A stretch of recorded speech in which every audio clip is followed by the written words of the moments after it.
It's 9 o'clock on Monday morning. Big Frank just getting to work. Big Frank is a firefighter. He works a 24-hour shift. That means he's on duty day and night. This is the firehouse where Big Frank lives, sleeps, and eats while he is at work. Big Frank checks in and goes over his schedule. At 11 o'clock he will make a fire inspection at the supermarket. At 2 o'clock he will visit the school and talk about fire safety. Big Frank has to be prepared for all kinds of emergencies too. Who knows what will happen during his shift? The fire chief asks Big Frank to fuel up his fire trucks. Big Frank heads to the garage. Big Frank's company has 3 fire trucks, a hook and ladder used for aerial rescue. The brush breaker has 4-wheel drive and can go anywhere there are no roads. Big Frank drives the pumper engine. The pumper holds water, 1,000 gallons. After he takes care of the engines, Big Frank checks his gear. He wears a helmet to protect his head, a fireproof coat and pants to protect his body, and sturdy boots to protect his feet. He has a wooden wedge for propping open doors and an oxygen pack and mask in case there are fires or very smoky. Big Frank hangs his equipment next to the pumper engine. Now he's ready for anything. Big Frank sits down with his partner Mike for a cup of coffee. Just then the bell rings. At the same time, the lights in the front of the station start flashing. The computer starts printing. Accident at the intersection of Main Street and Laurel Road. Car on fire. Mike, Janet, Gary jump into the pumper with Big Mike. Big Frank turns on the sirens and heads out of the station. The fire truck roars down Main Street with the siren going on full blast. Cars pull over when they hear the noise, and the policeman waves the big engine to the red light. The firefighters arrive at the scene of the accident in less than 4 minutes. The first thing Big Frank does is check to see if anyone is hurt. He is glad to see he has paramedic training. One lady has a bad cut on her head. Big Frank bandages the cut, and Mike radios for an ambulance. Meanwhile, Gary and Janet spray the burning car with a special foam made for gasoline fires. The flames go out, and a tow truck comes to haul the wrecked car away. Big Frank returns to the station with the others and fills out his report. He looks at his watch. It's nearly 11 o'clock. He drives over to the quick stop to make his inspection. Big Frank inspects the store's sprinkler system to make sure it's working properly. He checks the emergency doors to see if they will open in case there is a fire. He also runs a test of the alarm system. The supermarket has a smoke alarm that rings in the fire station. Everything looks okay.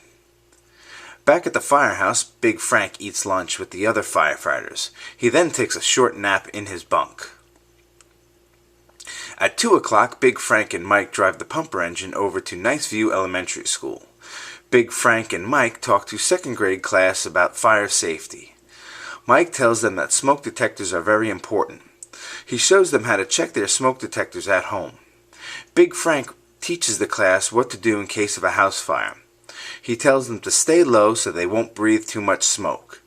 Then he shows them how to stop, drop, and roll. On the way back to the station, a call comes in over the radio. Fire at Dairy Hill. Big Frank turns the pumper around and heads for Dairy Hill. He and Mike will meet the rest of the company there. Big Frank is worried. There hasn't been any rain for a long time, and the wind is blowing. This could be a bad fire. Big Frank and Mike reach the fire a little after 4 o'clock. They go right to work. They spray the water around the edge of the blaze and keep it from spreading. The wind blows, and sparks fly through the air.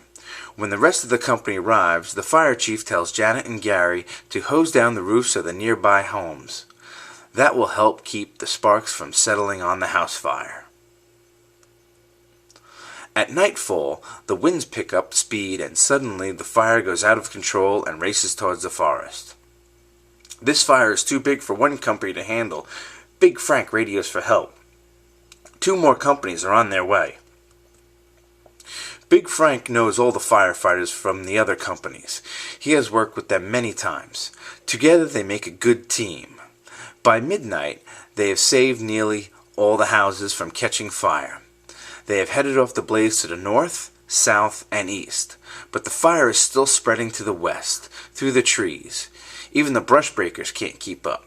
Big Frank calls in a squad of special firefighting helicopters. Soon they are whirling overhead.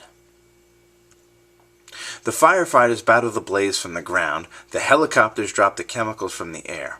Finally, after 14 hours, the fire begins to die out. The worst is over. Big Frank is tired. No wonder. It's nearly 6 o'clock in the morning. As soon as the next shift of firefighters arrive, Big Frank and his company head back to the firehouse. Back at the fire station, Big Frank helps wash down the trucks. They are sooty from the fire. Big Frank is dirty too. He has ashes all over him, even in his hair. Big Frank jumps in the shower and then puts on clean clothes and eats a big breakfast. It's 9 o'clock on Tuesday morning. Big Frank's shift is over. Big Frank waves goodbye to the other firefighters. He can't wait to go home to hug Amber and little Frank. Big Frank will have 2 days off to spend with his family. He'll then start another shift fighting fires and helping everybody's family stay safe and sound.